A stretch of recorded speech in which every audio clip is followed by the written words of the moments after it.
Cathy Hanck. Et Cathy Hanck, chez moi, bienvenue chez moi. Hein, bonjour.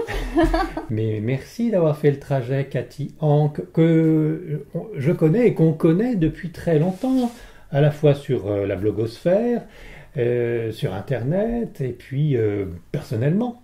Ouais, tout à fait, ouais. On t'a refilé des chats même, je crois. Voilà, c'est ça, vous m'avez refilé des chats. Des petits chats de 2 mois en 2011. Et je m'étais dit, si j'en adopte un, autant en adopter 2. Comme ça, je fais pas la maman chat, ils vont faire leur bande et tout. Donc c'était vraiment et c'est sympa, tu les as sauvés d'une mort certaine, et c'est sympa. Et là, maintenant, tu me refiles un livre. Voilà, chacun son tour. Et là, c'est les méthodes de l'intuition que Cathy Hanck donc, a écrit et quasiment édité, c'est ça, hein, Oui, c'est de l'auto-édition, ouais, sur Amazon. Ce livre est une encyclopédie sur l'intuition. À la fois une présentation de l'intuition, une définition de l'intuition, l'historique de l'intuition et des méthodes pratiques pour se tester sur sa propre intuition. Voilà, c'est ça. Mais donc, effectivement, ce n'est pas l'encyclopédie complète. Non, c'est pas une encyclopédie. Mais c'est un travail de longue haleine, parce que ça fait combien de temps que tu testes l'intuition et que tu écris ce livre? Écoute, la première fois que j'ai eu cette idée, c'était juste une idée, hein, c'était une petite graine. Hein. C'était en 2011. Je me suis dit, tiens, et si j'écrivais un livre sur l'intuition, quoi? En même temps que les chats. Tiens, en même temps que les chats. Mais bon, c'était une petite graine, j'ai pas vraiment travaillé dessus, quoi. De temps en temps, quand je faisais des petites recherches, je mettais ça de côté, quoi, dans un fichier. Et puis il y a eu beaucoup de livres entre-temps sur l'intuition qui sont sortis, des livres de journalistes, d'intuitifs, et je me suis dit, bon, ok, je vais pas faire comme eux, parce que voilà, ça avait pas d'intérêt, donc il fallait que je trouve la solution de faire différent. Même s'il y a des choses dans le processus de l'intuition qui vont être identiques parce que c'est l'intuition, quoi. Donc on peut dire que je me suis vraiment décidée à le terminer, mais ça a été quand même assez long, quoi. Il y a 5 ans. Ah oui. Bon, tu n'étais pas dessus jour après jour, mais quand même, tu as mis le temps. Ah, j'ai mis du temps, parce que quand j'ai commencé ce livre, je ne savais pas du tout comment on écrivait un livre. Je savais pas, franchement. Mais tu savais lire, rassure-moi. Oui, je savais lire, bon. Ouais, je savais lire. Et t'en as lu des livres sur l'intuition? Oui, pas mal quand même. À la fin du livre, comme dans tous les bons livres, il y a une bibliographie. Ah oui, elle est grande. 101 livres sur l'intuition. Ah, c'est pas mal. Je ne les ai pas tous mis. Hein. Attends, je ne les ai pas tous mis. Hein. Dont certains de Catherine Balance, que nous saluons, spécialiste de l'intuition. Catherine Balance, bonjour. Oui, donc tu as eu le temps de vérifier, de tester, et de raconter au fur et à mesure par écrit ce que tu pensais être le plus intéressant à redonner au lecteur. Oui, voilà. Au niveau des études, effectivement, j'ai fait ça. Et puis, tu as fait des stages. J'ai fait pas mal de formations, à la fois pour toi, mais pour les autres. Voilà, j'ai donné des formations pendant 4-5 ans à peu près sur la pratique de l'intuition. Donc, les séminaires que j'ai donnés, on peut les retrouver dans le livre. J'ai un peu modifié quand même parce que sinon ça aurait été trop long et puis il y aurait eu trop d'exercices parce que j'ai été obligée de me dire bon je vais pas donner 70 exercices ou plus c'est trop personne ne fait tous les exercices d'un guide pratique donc voilà j'ai privilégié les plus importants donc finalement il y en a 43 exercices avec des retours aussi. Avec des retours des stagiaires, j'ai donné quelques exemples, quelques exemples des stagiaires qui sont venus, quoi. Et j'ai donné aussi des formations en Belgique auprès de personnes qui étudiaient la somatothérapie. C'était une école sur 3 années, donc j'y suis allée 2 ou 3 fois. Alors, quelle est ton intuition vis-à-vis de justement ces grand ou plus petit diapason qui donne des vibrations, ou ces bols tibétains qu'on met sur le corps parce que la vibration des 7 métaux réharmoniserait les chakras, etc. Quelle est ton intuition là-dessus? C'est du pipeau pour vendre ou... Écoute, franchement, je sais pas. Et puis, quelle intuition as-tu? Ouais, mais pour mettre vraiment dans l'intuition, c'est pas comme ça d'un coup. Mais par contre, je peux te dire que moi, le son, je l'ai testé avec la musique multidimensionnelle de Jacques Cholet. Je sais pas si tu as entendu parler. C'était dans les années 97-98. Et effectivement, c'était des vibrations assez longues. C'était très particulier. Et je me souviens quand j'écoutais ce son, effectivement, ça me boostait en énergie. Ça me détendait, quoi. Oui, voilà. Mais tu vas à un festival de techno, tu as aussi autant d'énergie, hein. Voilà. Moi, je dirais que, ouais, les fréquences. Après, mais je suis pas spécialiste de tout ça. Mais en tout cas, ce que j'ai remarqué, c'est que si on se met intérieurement sur la fréquence de l'amour, là, ça nous guérit vraiment, quoi. Ça nous booste, ça nous fait du bien, voilà, quoi. Donc, si on arrive à trouver la fréquence de l'amour, c'est laquelle? C'est quoi comme radio? C'est Radio Courtoisie? Ça doit pas être ça. C'est FIP, c'est peut-être FIP. FIP, FIP j'adore écouter. La fréquence de l'amour, ça peut être FIP parce que c'est très très large. J'aime beaucoup écouter FIP, ouais. Oui. Non, mais alors c'est quoi la fréquence de l'amour? C'est l'amour qu'on va ressentir dans son cœur, l'apaisement, la détente. Oui, je sais que ça fait beaucoup de bien. C'est un état d'esprit. Non, dans le cœur, c'est aussi un état, c'est pas qu'un état d'esprit, on ressent aussi l'amour dans son corps, quoi. Dans son corps, dans son âme. Oui, alors revenons au livre, tu précises qu'il y a 4 situations pour l'intuition. Il y a plusieurs centres de réception de l'intuition. Donc, il y a le corps, le cœur, le cerveau et le hara. Voilà, et le hara. Voilà. Alors, le corps, c'est tout ce qu'on ressent, etc. Bon, d'accord. Qui est à la fois récepteur, émetteur et aussi à prospecter. Je cherche le terme, je vais le trouver. Notre corps est un radar. Et détecteur. Ce sont 4 plans de l'intuition. C'est pas des plans, ce sont des centres de réception. Ce sont des centres de réception de l'intuition. Par exemple, au niveau du hara, on retrouve beaucoup cette pratique-là, notamment dans le tai chi chuan. Je t'interromps, excuse-moi. Le hara, je vois des chevaux, tout ça, c'est pas ça. C'est quoi le hara? Le hara, en fait, ça se passe dans le ventre. Dans le ventre. C'est 3 doigts. 3 doigts dans le ventre, on arrête là tout de suite. Non. Exprimez-vous plus clairement, s'il vous plaît. En fait, c'est une zone dans le ventre qui se trouve 3 doigts sous le nombril. Ah, d'accord. 3 doigts sous le nombril. D'accord. Voilà. C'est un chakra? Oui, on peut dire pourquoi pas. Il doit y avoir une position de chakra en dessous du nombril. Oui, d'accord. Et c'est le hara. Voilà, le hara. Bref, c'est le ventre. Oui, c'est ça. C'est ventre, cœur, cerveau et corps. Et le corps. Avec ces 4, donc, centres de perception, c'est ça que tu veux plutôt donner de réception. De réception. Ou de perception, perception, ouais. On peut avoir de l'intuition. En fait, l'intuition est innée, elle est naturelle. Donc, c'est-à-dire qu'on n'a pas besoin d'apprendre l'intuition, puisque c'est inné. C'est comme l'imagination, la raison. Et la première des méthodes, ce que je disais dans le livre, c'est qu'il n'y a pas de méthode, en fait. C'est vraiment notre intimité. Quand on est recueilli, quand on est en communion, quand on reçoit des messages de la sagesse intérieure, quand on communie avec Dieu, pour ceux qui aiment Dieu et qui aiment la communion avec Dieu.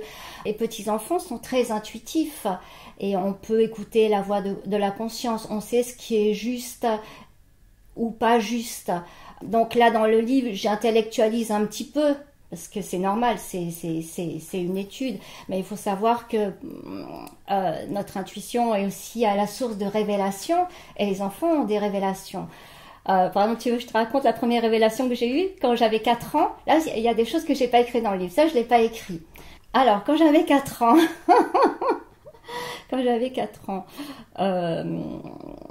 donc j'étais une petite enfant. Voilà une info qui m'étonne. Oui. J'étais une petite enfant. J'habitais à l'époque au Conaquer.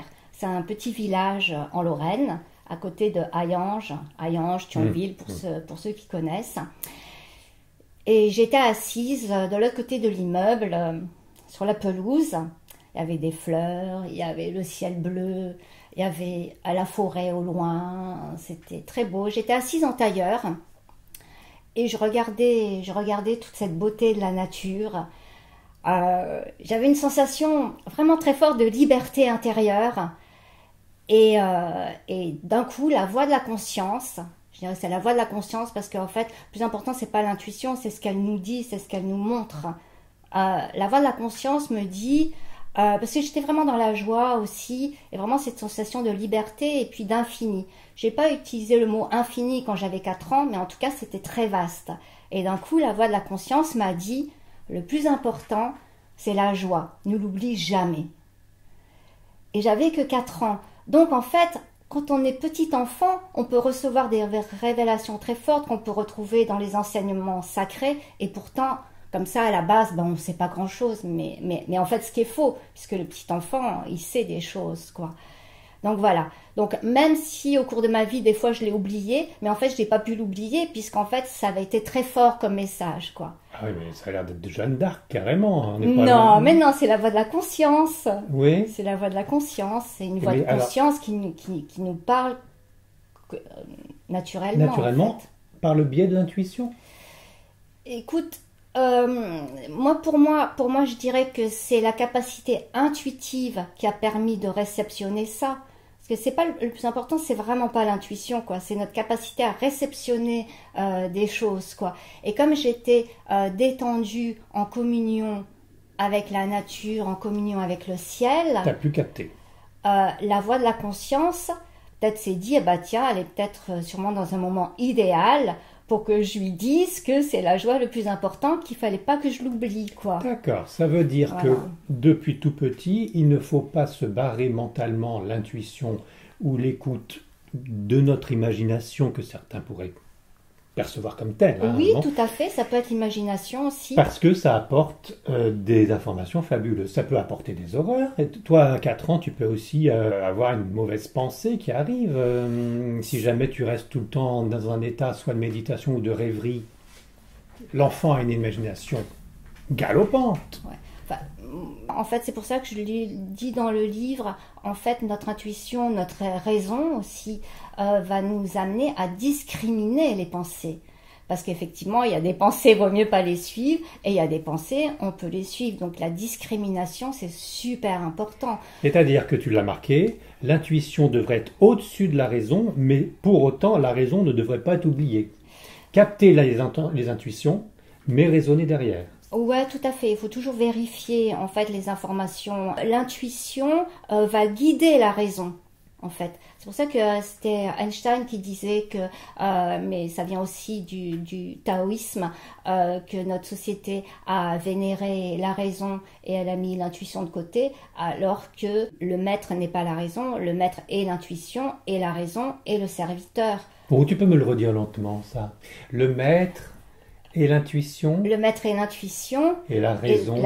Et le serviteur de l'intuition. Voilà. Et pas l'inverse. Parce que cette société nous coupe un petit peu du bon sens. Il y a un trop plein de rationalisme qui fait qu'on se coupe de la nature. On respecte plus les animaux. C'est quand même affreux ce qui se passe dans les fermes, usines. Enfin, le bon sens dit non, on fait pas ça, on le fait pas. C'est une évidence. C'est plus qu'une intuition. Enfin, parce que l'intuition c'est le bon sens, c'est une évidence, mais c'est évident.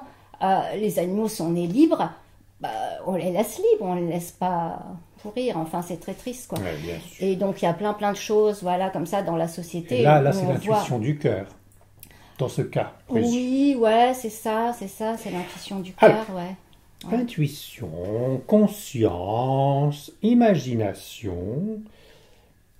Est-ce que tu peux en quelques mots me donner ta définition de l'intuition ? Alors, l'intuition, c'est une capacité innée, comme je disais, c'est une capacité naturelle qui ne dépend pas de l'analyse, ni des connaissances, ni de l'expérience. Innée.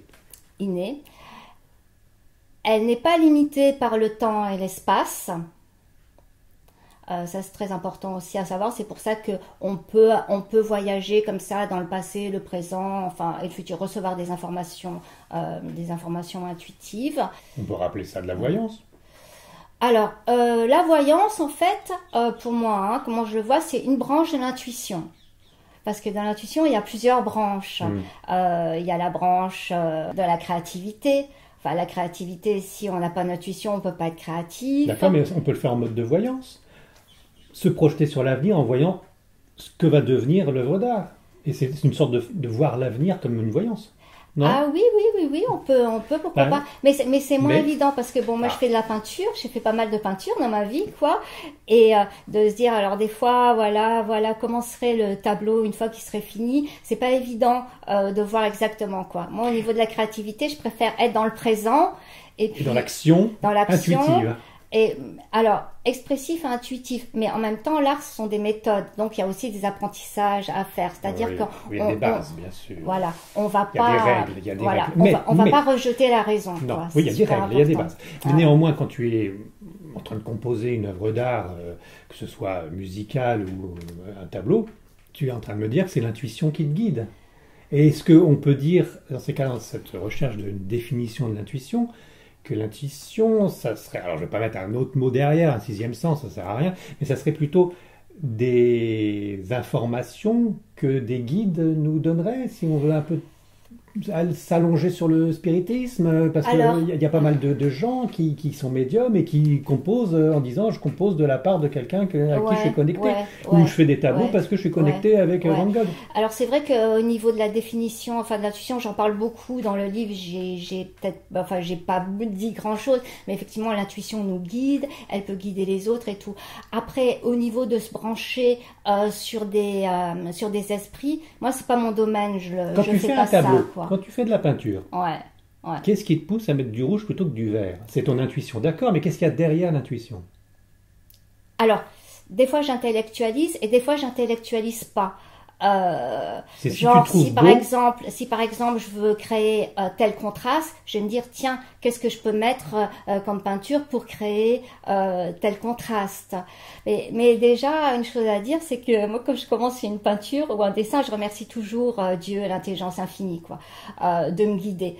Pour moi, ça, c'est un truc complètement capital. Je remercie déjà, quoi. Donc, inspiration. Voilà. Alors, inspiration ou intuition?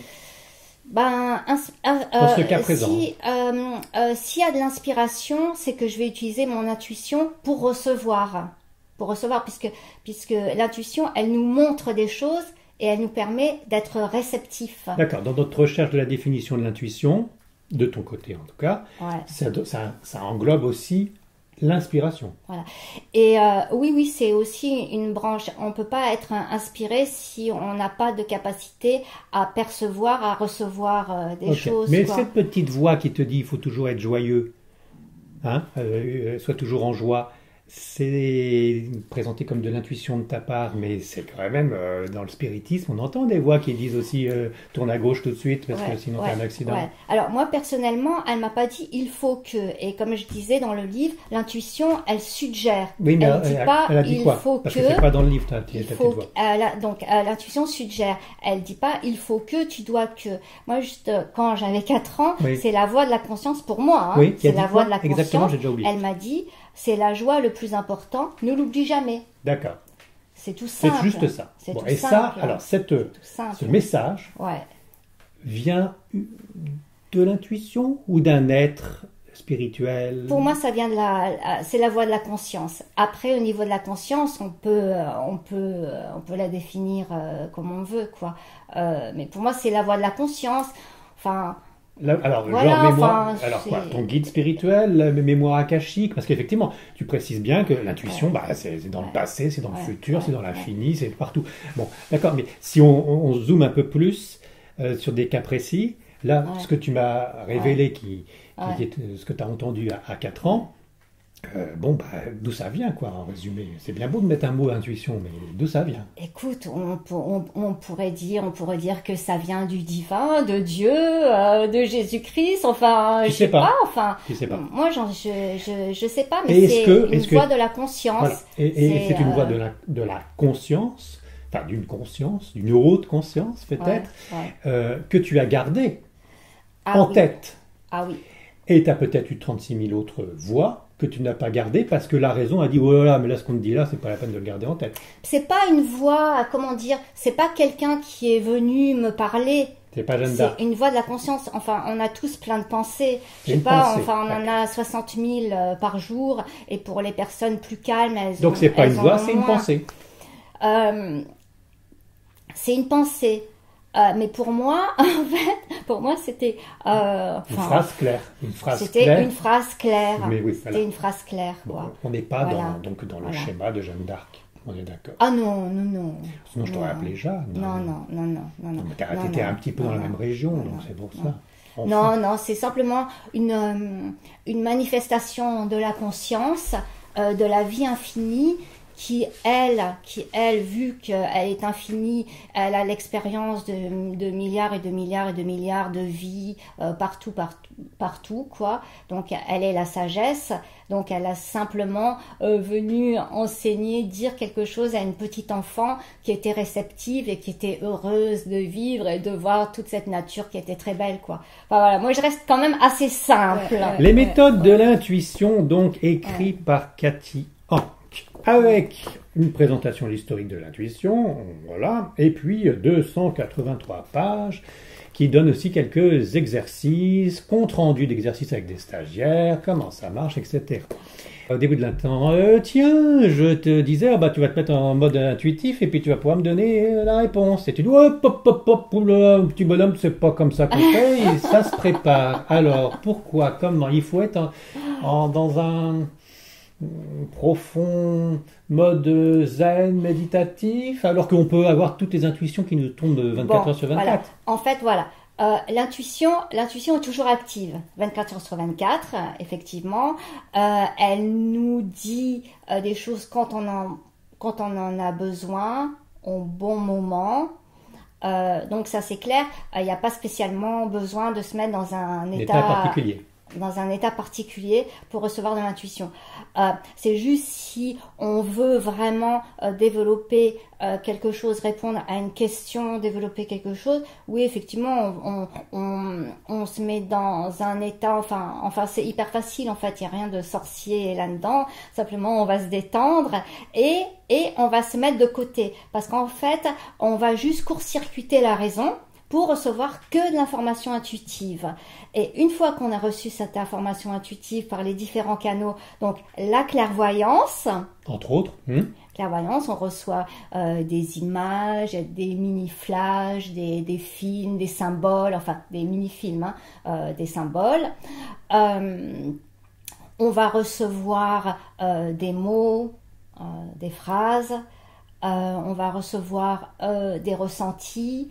La connaissance directe, là, faut vraiment pas l'oublier, quoi. La connaissance directe, c'est, on sait les choses, directement, sans passer justement par la raison. On peut recevoir aussi des informations par le goût et par l'odorat. D'accord, oui, mais il faut pas les pervertir, ces intuitions. Il faut, tu mets la raison de côté, d'accord. Il faut l'accueillir donc telle quelle, brute. Ouais. Mais il y a peut-être un petit coin de cerveau qui va encore analyser autrement, non? Voilà. Alors après, une fois qu'on a fait cette étape-là, il y a l'étape de l'interprétation. Eh oui. Voilà. Et à l'étape de l'interprétation, on va le faire avec l'intuition, avec la raison, avec nos connaissances et avec nos expériences. Et on va vérifier aussi les informations. C'est un travail de journaliste, disons. Non mais oui, bien sûr. Voilà, il faut se faire confiance, mais pas trop. Il faut vérifier qu'on se ment pas à soi-même. Ouais. Ah, oui. Parce qu'on peut toujours se tromper. Hein. En général, on va se tromper plutôt lors de l'interprétation. Il y a beaucoup d'erreurs au niveau de l'interprétation, quoi. Et puis, il faut aussi faire attention, pas confondre les émotions avec de l'intuition, quoi. Les émotions ne sont pas de l'intuition. On est plutôt neutre et détaché, quoi. Oui. Voilà. Parce Oui, on s'est mis de côté. D'accord, parce que sinon l'intuition deviendrait de l'imagination si on est trop dans l'émotion, c'est ça? On créerait nous-mêmes des intuitions qui nous feraient plaisir ou qu'on voudrait recevoir comme telles. On peut se mentir à soi-même. Oui, on peut se mentir à soi-même. Et se créer des fausses intuitions. Ouais, tout à fait. Les méthodes de l'intuition de Cathy Hank précisent qu'on peut aussi, en se positionnant d'une façon ou d'une autre mentalement, avoir des intuitions mais au-delà de sa petite personne. Et ça va même jusqu'à avoir l'intuition de son âme. Oui, tout à fait. Et alors là, je me dis, est-ce qu'on ne touche pas au spiritisme? Est-ce que tu n'as pas une explication du spiritisme? Franchement, des médiums. La communication avec les défunts. Oui. Parce que donc c'est vrai qu'il me vient à l'esprit l'interview que tu as fait avec Yael Didier. Alors, merci de m'avoir cité dans le livre. Oui, quand même. C'est mes chats, ils m'ont dit, mais il y a Eric Élévation, tu l'as pas cité là? Et donc, t'as aimé l'interview avec Yael Didier, que j'ai malheureusement pas le temps, et elle non plus, pour qu'on se revoie, alors qu'elle est passionnante, cette dame-là. Ouais, c'était vraiment passionnant. Et ses écrits aussi, il faut lire ses livres. Tu l'as mis dans la biblio, d'ailleurs. Et donc, cette interview t'a intéressé. Alors, elle est médium, d'accord, mais elle fait pas de spiritisme. Enfin bon, elle a des informations qu'elle capte aussi. Voilà. Et donc, tu veux dire quoi à ce sujet? Voilà, quand elle a fait des voyances historiques, où elle est devenue la personne, Marie-Antoinette, elle a parlé d'Hitler, elle en a parlé d'autres, là, il ne vient pas tout à l'esprit maintenant, quoi. Et donc, en fait, c'est un processus, là, c'est une branche de l'intuition, j'appelle ça l'intuition fusion-devenir. Oui. En fait, on peut devenir ce que l'on veut. Qui l'on veut, ce que l'on veut, voilà, d'une personne. Ou un défunt. Ou un défunt. Une personne connue ou un défunt. Moi, personnellement, voilà, j'incarne pas les défunts. C'est pas ma spécialité, quoi. Mais en intuition fusion, on peut le faire. C'est ça, hein, tu es en train de me dire. En fait, et donc, quelle est la ce qu'elle a fait, Yael Didier, donc elle a incarné ces personnages historiques dans leur moment de vie, dans le passé. Oui. Et là, elle a reçu des informations. Elle disait, elle avait revécu l'enfermement de Marie-Antoinette. Oui, puis des détails incroyables. Ça, c'est incroyable. Bon. Parce qu'on devient, en fait, on se met toujours dans l'état où on met son intuition de côté. On va dire, je suis telle personne. Et on va juste recevoir des informations. On va ressentir aussi dans le corps. Par exemple, si j'incarne des personnes vivantes, par exemple, si une personne vient me voir en consultation, un quart d'heure avant, je peux l'incarner, voir un petit peu ce qui se passe en elle. Là, j'ai le droit de le faire parce que la personne vient en consultation. Sinon, je regarde pas la vie des autres. Ça, c'est vraiment interdit de s'immiscer dans la vie des autres avec ce genre de processus. Oui, mais enfin, on le fait quand même un petit peu quand on se met en intuition fusion sur des célébrités disparues. Oui, mais elle n'est pas vivante, d'accord, mais enfin, on fait une intrusion et on refait parler les morts et on peut se tromper aussi. Ah oui, ça c'est sûr. Donc, ça c'est sûr.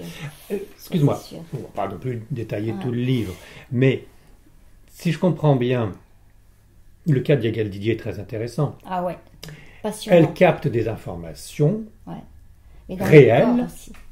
Elle le ressent, etc., tout ce que tu veux, grâce à l'intuition extraordinaire qu'elle peut avoir. Ouais.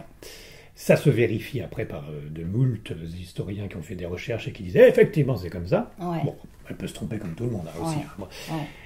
Mais ça ne permet pas d'en conclure qu'on est avec un médium qui discute avec un être défunt mais qui continue de vivre dans un au-delà meilleur ou je ne sais quoi. C'est sûr ça, et certain. On ne peut pas en conclure. C'est juste de l'info. C'est sûr et certain.